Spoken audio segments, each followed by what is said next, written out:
Hello guys, we're back here. This is the Grizzly Wintergreen talk show, and you got your fellas here, Robbie Rebel, and well, we're your hosts, you know.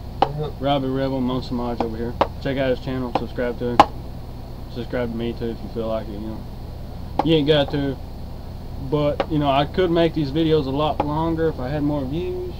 Yeah, once you hit a certain number of views, YouTube allows you to make longer videos, because on my channel I think I can make up to whatever, as long as the file is not over a certain amount of gigs, I can make a video as long as I want.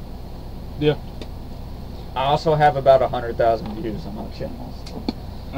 Well, what we have brought for you today, well, for part 4 of the Grizzly Wintergreen talk show,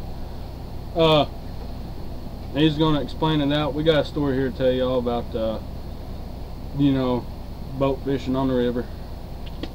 Alright, let's start this off with, I had a scooter, and he had a boat. And I was like, alright, I'll trade you that scooter for this boat. I was like, hell yeah, let's go with it. I'd like a scooter, you know. Still a good deal, because you could still sell that scooter for more than you could sell the boat. Yeah, dude, I could sell parts off of that and still make money. Yeah. So, we get this boat, I get this boat, and I start, you know, trying to seal up all the holes in it. So that worked good. We eventually got most of the holes we thought sealed up. And then the first time we take it out on the river, we do not have a motor of any sort, we just had one paddle. Yeah, I remember that. So the current's been down really low. There's been a huge drought here in Arkansas, so we can take it in the St. Francis River. St. Francis River. So we can take this boat out there with just a paddle. Yeah, pretty much.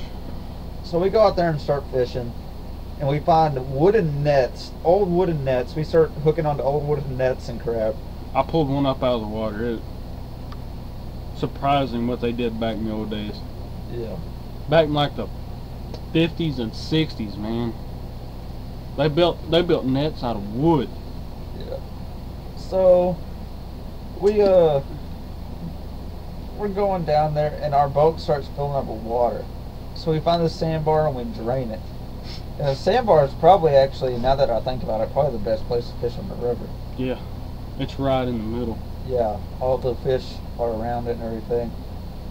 So it was looking cloudy and everything, and we start paddling our boat up the river. Okay, so we're paddling against the current, and we just hit flat out sand, and we can't paddle any further. So we go back, we start going back. We didn't even paddle, we just floated all the way back there. Yeah, so we float all the way back down there, and all of a sudden something bumps our boat, and we look at the side, and there is an alligator gar twice the size of a man outside our boat. It was as long as our 14-foot John boat. Phew. So that it scared me to death. I was like, I wanted to jump out and just take off running, but I can't go nowhere. Unless you want it to eat you. Yeah, unless you want to get caught in one of them damn wooden nets. Yeah.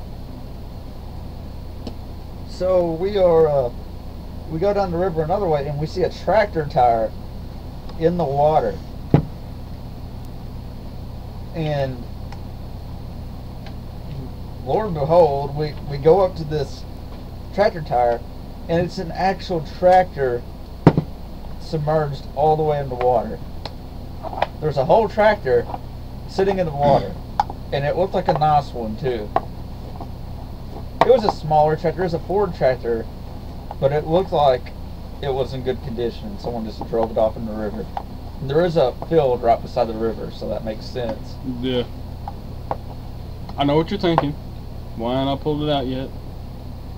Can't get it out. It's stuck. Not gonna happen. Buried in mud. So then this storm finally starts to blow in. It starts raining, and the wind starts blowing very hard, really hard. Hard to paddle upstream when you got. And we like to have not made it back to the bank alive. Yeah, that current, a few times we started going backwards while we were paddling. I'm like, holy crap. I think we ended up spinning around in a circle. Yeah, like twice. and it was pretty bad. It was pretty bad. We'll go with that. It was pretty bad. And then we get up there, and there's these crazy people up there on the bank, and they're blocking my truck so we can't get the boat in the back of it. So we just throw the boat in the back of my truck. We threw it in the back of the truck. Yeah, I was. They were sitting out there drinking beer, and you know, nobody thought it'd be cool to, you know, help, because we ain't got a trailer. We got to pick it up and carry it, you know. So, and we're carrying it up there, you know. He's getting wore out. I'm wore out, you know, because we've been paddling a long way. Well, we get up there, and they're over there, you know, chit-chatting, talking, drinking beer and shit. And they're parked right behind the fucking truck. So we get back here. I pick up the boat. I'm going to go around the side. He can't get over there because that damn four-wheeler's in the way. So we pick it up. I just said, fuck this, and we just threw the damn boat in there. And he's got like tar and stuff on the back of his truck where we sealed up some holes, and it's dangerous. Yeah, that's pretty true. And, well, I guess we can talk about the time I got stuck out there. Oh man, hey, that one of them guys that was out there drinking beer was the one who helped you get out. Yeah, he was the guy that pulled me out with his mule. It was a Polaris Ranger. Yes. And With the a winch winch. pulled my truck out, which is amazing because my truck weighs 6,000 pounds. And it's just a little Dodge Dakota, but it's the old one with the full frame and everything, and it weighs 6,000 pounds.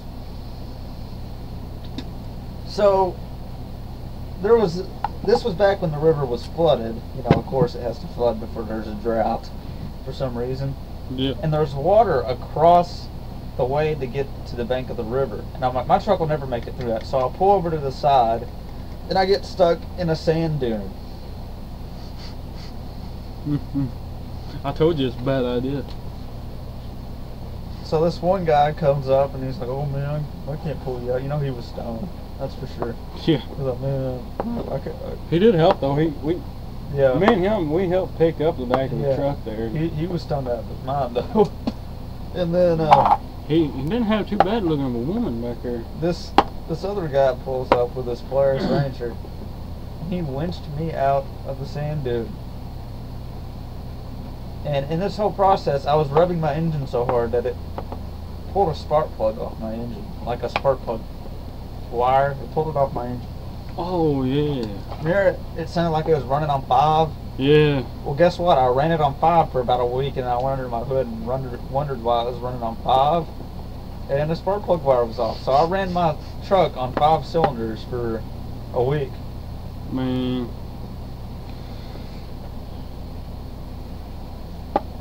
How about that auction? Oh man, y'all need to go check out Ed's Auction in Hockham. If you've ever been there, it's on, well, all depends on how you come in. It's a white building on the corner. As you get down to, I think it's like a 1, 2, 3-way stop there. It's white building. Well, it says Ed's Auction on the side of it. Ain't that hard to miss. And you'll see a bunch of people out there, you know, carrying stuff in there and what have you. It's on Wednesday and Saturday nights. Starts at 7 o'clock, goes to whenever. It's right down from Strawberries restaurant. My sister used to be a manager of that place. But go check him out, you know. You might find something in there you want, you know. For example, well, I'm going to be taking some of these foreign coins up there, some foreign money. I'm going to take it up there and run it through the auction and see what I get out of it. But I guess this is going to be the end. I don't know. I don't feel like making another video today. Yeah, we got 4. I think we're good. But I'm going to separate it in part 1, part 2, part 3, part 4, you know. Grizzly Wintergreen talk show. Yep. There we go. We'll catch y'all next week with some more Grizzly Wintergreen talk show videos. I might do individual ones, but we're going to do this every week. Yeah, does that sound good? Yeah. About every week, you know. Grizzly Wintergreen talk show. we'll see y'all later.